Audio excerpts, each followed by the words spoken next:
luar. Iya, semangat kayaknya. Ngarep kayak itu kan ciri khas saya. Melangkul pas mulai tanggapan. Piye kabare saya? Hah.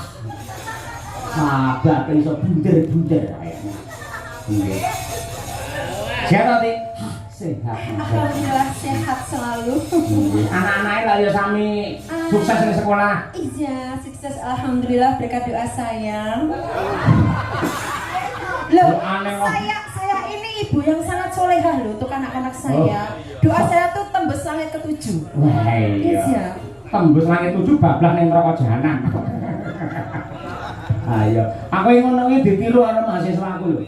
Saiki mahasiswa anggere patetan Hastrin Srikinon hing pasewakan Handrah.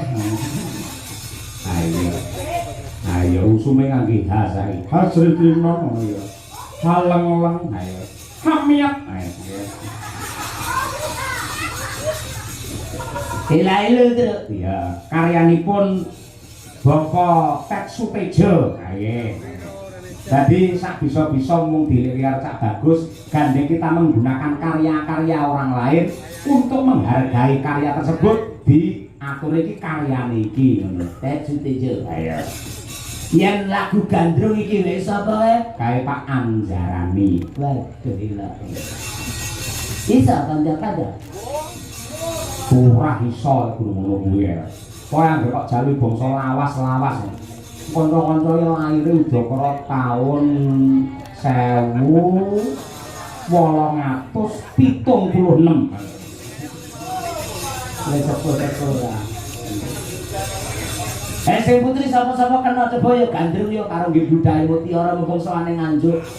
Ya, gandrung iki lek sapa? Ayo, coba. Surya pendemungi mumpung jotos-jotos iki.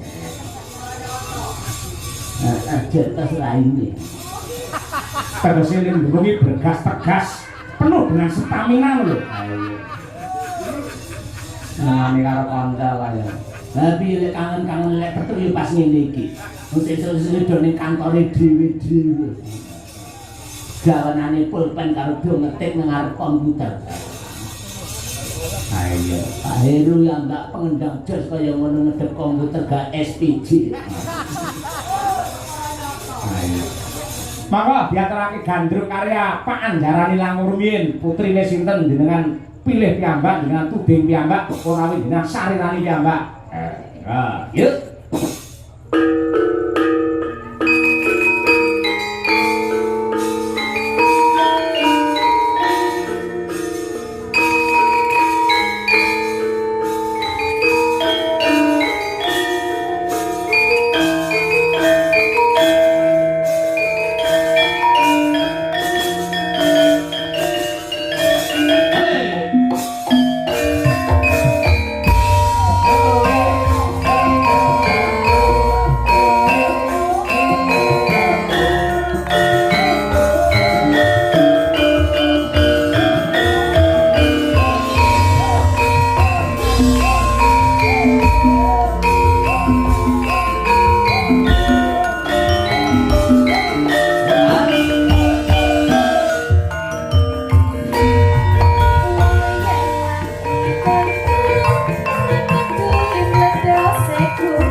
bengok kaya nang lapangan ora.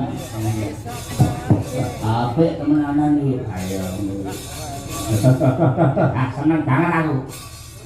Seneng. Para nyata. Ayo.